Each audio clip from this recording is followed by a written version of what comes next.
out on the Western Pizza guest hotline again. Voice of the Regina Pats, Dante De Caria, joining us from Medicine Hat, Alberta. All right, it is the matchup. We kind of thought that this was going to be the case. Dante, the powerful Medicine Hat Tigers. We talked to Brad Haroff on Wednesday.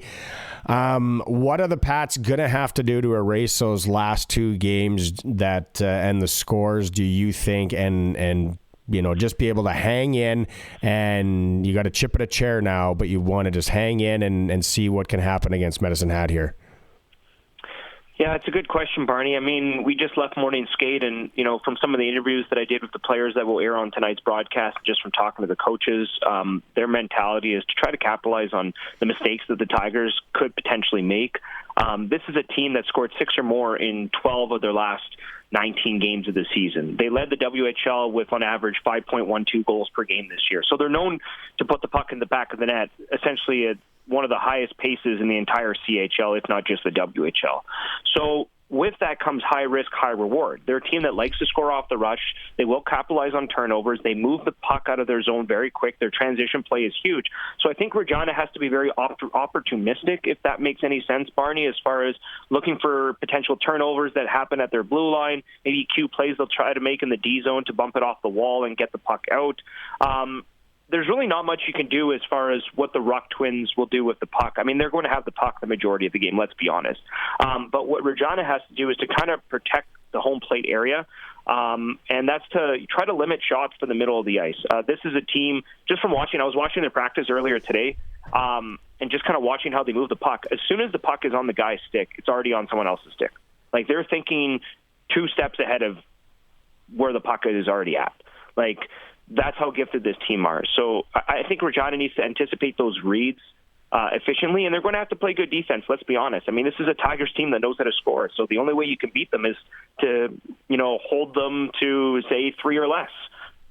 Yeah, when we talked to Brad on Wednesday, he kind of made it clear, and it's a good point. It's like, you can't play scared and cautious is scared, and you're gonna have to play the game and try and get some mojo going. But I'm wondering, will the Pats try and kind of seize things up, maybe for the obviously blocking shots and collapsing and just not letting a lot of things get to the net.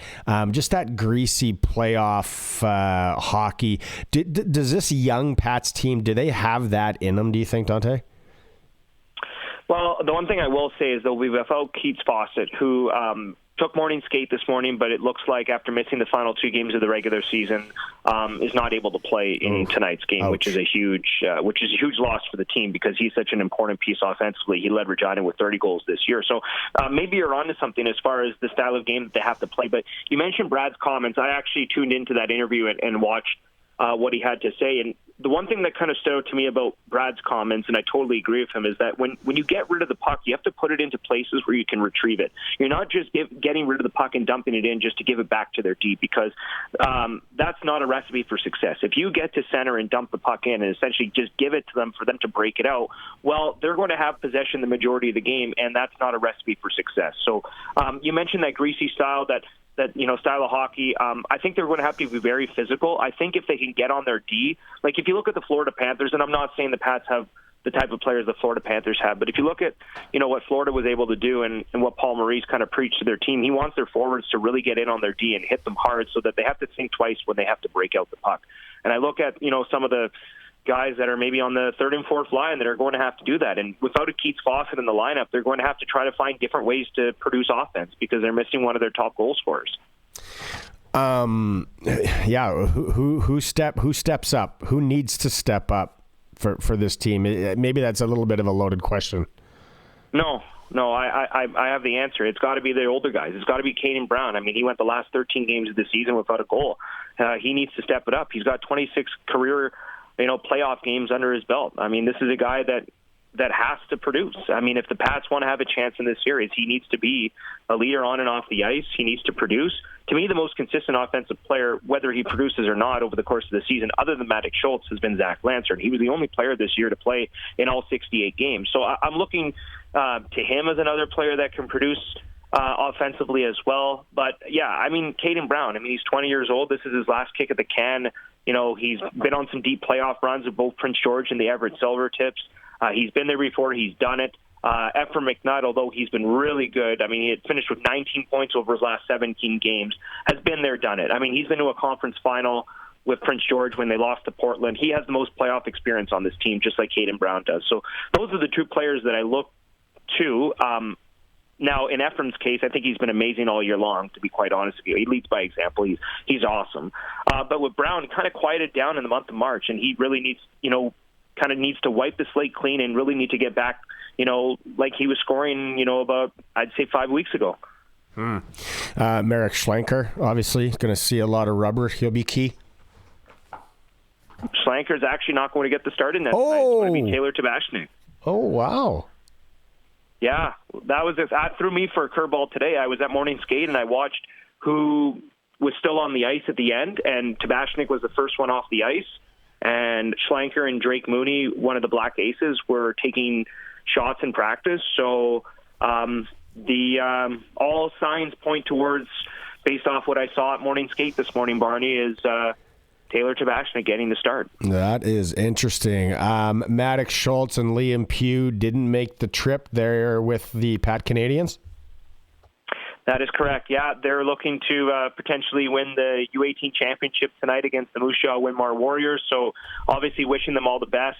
Just from talking to Liam and Maddox earlier in the week, they're highly motivated. And I listened to Brad's comments with you guys, earlier in the week on Wednesday when he did an interview. And I noticed that he also said, their focus is to win a championship with the Pat Canadians, and just from talking to them before we left, they're highly motivated and they want to get the job done, and they're looking forward to potentially playing games 3 and 4 of the Pats. I don't know if they'll have the opportunity to play game 2. That's kind of a quick turnaround for them, but expect them, if the Pat Canadians are able to win tonight, to be in the lineup for games 3 and 4 at the Brandt Center. Although I guess Western Regional start on Thursday as well, so that kind of throws a little bit of a wrench into things too. Yeah, it could be definitely a busy stretch for them. I asked Les Lazaruk this question earlier in the show. How many years have you been? Have you been calling WHL hockey now, Dante?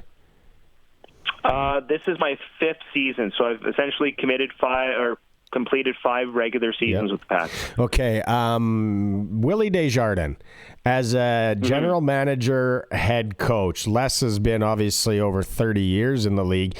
Les thinks he could be for sure top 5, maybe top 3 all time in the Western Hockey League as far as doing the head coach, general manager position. Would you agree? Because what Willie's done there and having this team back to where they are again this year is something special for sure.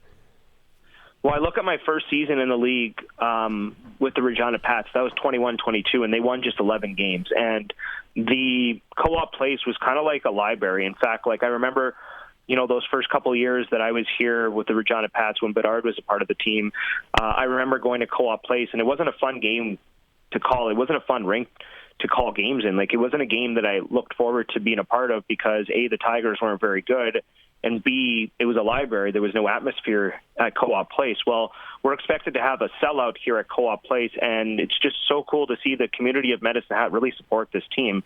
In fact, me and a couple of players were at Starbucks, and there were guys that had Tigers flags on their cars and walking around with Tigers jerseys, and people were even sitting down and talking about tonight's playoff game. So Willie Desjardins has a lot to do with that because he turned around this program after coming back from the NHL, and it took a little bit of time because if you look back to the 2019-20 season, they had Cole Sillinger, and then he went straight to the NHL, and they never had an opportunity to replenish their cupboards with potentially trading him away, and they had a really tough season, finishing with just 11 wins. And then the year after, in 22-23, they really started to build towards a championship that they won in 24 and 25. And you look at his time in the NHL, where he went, from Medicine Hat to coach the Vancouver Canucks with the Sedin Twins, and now he has the Ruck Twins. But if you look back to earlier with the Medicine Hat Tigers, I mean, he almost went back. He won in 2007. He won in 2003, 2004, I believe. So he already has 3 WHL championships and a handful of Memorial Cup appearances under his belt. So you're right. Les Lazaruk is totally correct. I mean, what other head coach and GM has been able to do both of those things? Yeah, it's unreal. Okay, and lastly, Dante, I just want to ask you around the league, what first-round playoff matchup intrigues you the most? To me, it's probably Brandon and Calgary in the Eastern Conference, to be quite honest with you. Brandon finished with 40 wins. Calgary finished with 38, so they're pretty close. Calgary had more extra time losses, which is why they finished just ahead of Brandon in the Eastern Conference standing. So that's kind of the most intriguing matchup in the Eastern Conference. It could go either way. I do think Edmonton defeats Saskatoon, although you never know. Saskatoon has really had some trouble scoring goals this year. Edmonton's a little bit more of a complete team. And then in the West, a matchup that really intrigues me, to be honest, is Kelowna Kamloops. I know Kelowna's hosting the Memorial Cup this year, but Kamloops is a really sneaky good team, and you just never know. And I know this could be kind of an underdog story, but the Portland Winterhawks against the Everett Silvertips, I mean, Portland was the underdog all playoffs long last year and the year before when they went to the league final against Moose Jaw. And that Portland team is pretty good. They've upset Everett before. They upset Everett last year in the playoffs. They went all the way to the conference final before losing to Spokane. So I think those are a couple of series that I'm kind of intrigued about. All right, Dante. Good one today. Have a great call tonight, and let's see how things shape up for the Pats in Medicine Hat. Appreciate your time. All right. Thanks, Barney. Thanks for having me.